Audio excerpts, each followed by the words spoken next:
Hey everyone, Sean Taggy checking in. Today I'm going to share my thoughts and just my opinion and my opinion only on Joe Biden's real estate policies that he has proposed and other things I think he might be bringing up on us and how we can adapt and how it will affect real estate.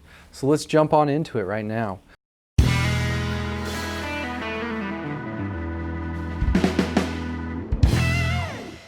So the first thing that he's been talking about and on his platform and talking about getting rid of actually is the long time well-known 1031 exchange. So that is where if you sell a property and you have a capital gains or a net profit of 50 grand from selling that house, you could actually defer those taxes as long as you use that equity to buy another house within the next 180 days. So pretty much just like incentivize people to reinvest into real estate, which I feel the policy was created to keep stimulating the economy and keep the real estate industry rolling and creating jobs and renovations and helping prices appreciate and all of that. So I actually think 1031 exchange personally is a great policy. It's been around for a long time, and taking it away from the real estate industry, especially through kind of how things are rocky anyways, I don't think that'd be a good thing to do.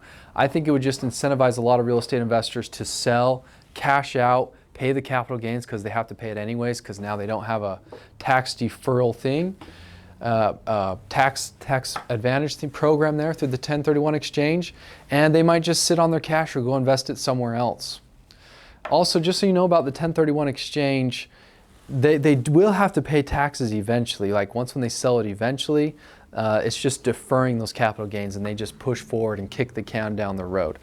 Yet again, kind of thinking of it like a, what is it called? You know, a Roth IRA or just a 401k or simple IRA is where you're deferring your taxes to be paid down the line and you're taxed more on the growth of it. So I'm not too excited about that one. I haven't used the 1031 exchange, but there's been several investors that are planning on selling their houses in California or any of the higher price markets and buying 3 or 4 houses in Memphis, Tennessee with those deferred exchanges. And they might not be buying.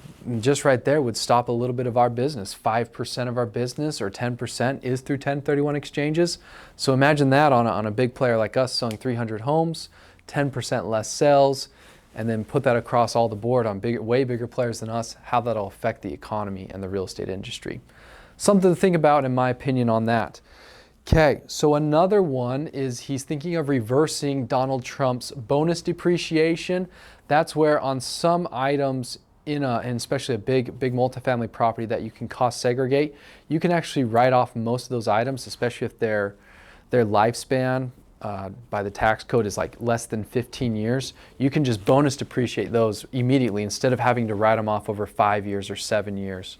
And it really accelerates the depreciation on properties.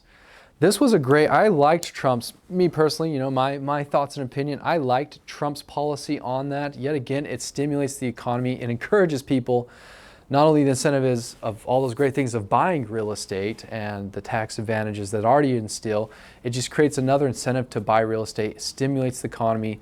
And as we know through sales, and usually when people buy properties, they're going to renovate it, fix it up a little bit. Think of all the people they hire, all the income and jobs they're producing from that, and therefore producing taxes from the income that's getting paid from those people, and really just keeps the economy rolling. So my thoughts on that, if he takes that away, I think if he takes away both of these, that's a big hit. One of them, you know, I get the bonus depreciation, that's kind of newer since Trump's tax code and laws got reanalyzed in 2017. So I can get how that one could maybe be taken away more justifiably. The 1031 exchange, though, I believe needs to stay there. And I think the bonus depreciation is great to have around to just stimulate the economy for real estate investors because they are creating all the jobs. They are creating the stable housing.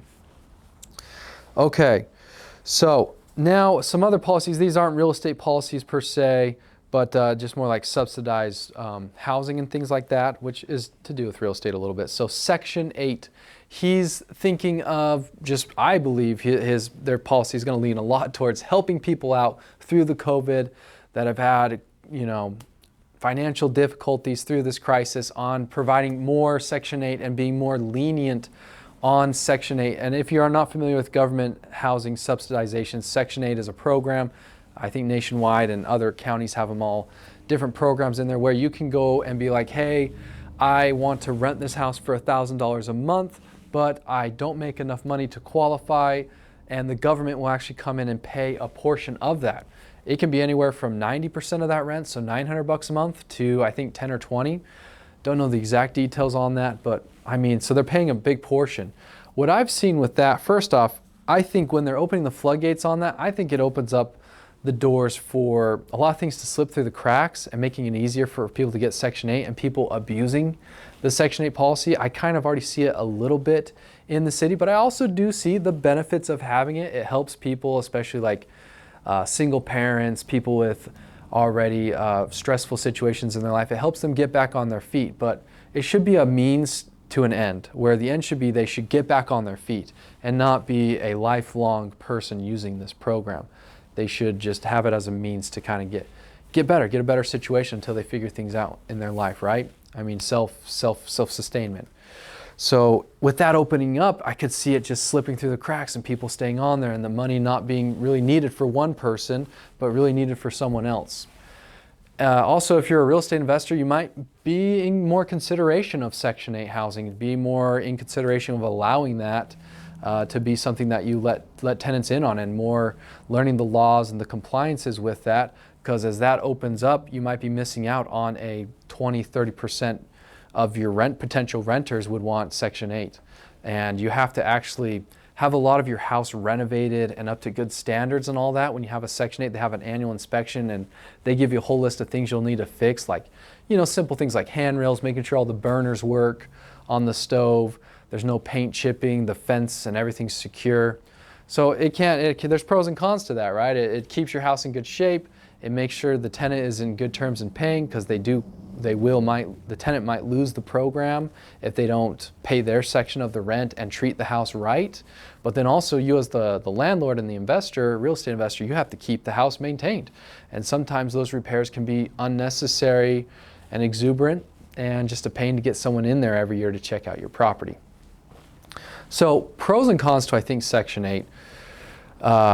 And what I've seen typically, like market rent versus what Section 8 will like actually put the market rent at, their market rent is usually sometimes 10-20% above what market rent is. So saying like if I had a house for $1,000 a month, Section 8 will probably put the market rent at like $1,100 and go from there and allow that. So they actually pay a little bit of a premium.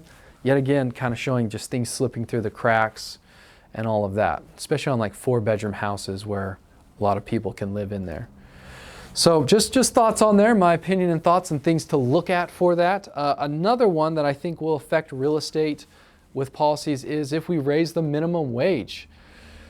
Yeah, everyone's been saying the national minimum wage to $15 an hour. I think that's a lot. Lots of opinions on that, of course.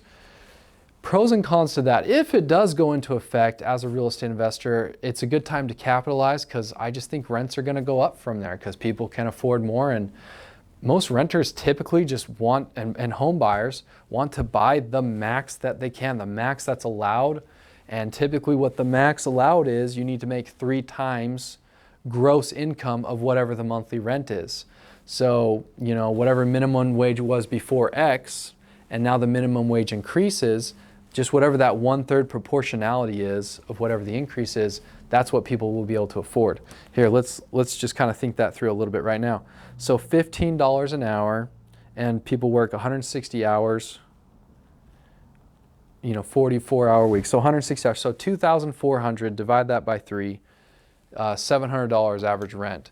There are a lot of houses and a lot of units renting for less than $800. I think the lower end of the rental pool will creep up to that $800 real quick, because that's what everyone's getting paid now. So it just kind of like, affects things across the board. I don't know what it will do to the whole economy there and changing things, but I just think the consumer demand and the supply that's out there will just rise up to that demand and what people can afford. So I think just kind of let the states pick out what the minimum wage is, because California is way different than Tennessee, and all the other states out there, and they should kind of just determine that and adjust that for themselves. Maybe a lower threshold could be something to discuss. those are my thoughts on there on Joe Biden's policies with real estate, how they'll affect real estate investors, kind of some plays you can be thinking about and watching out for on there, and then how it will affect the real estate market. Feel free to let me know your thoughts and opinions here. Of course, willing to hear what you have to say. These are mine. Thanks for listening. Have a good one.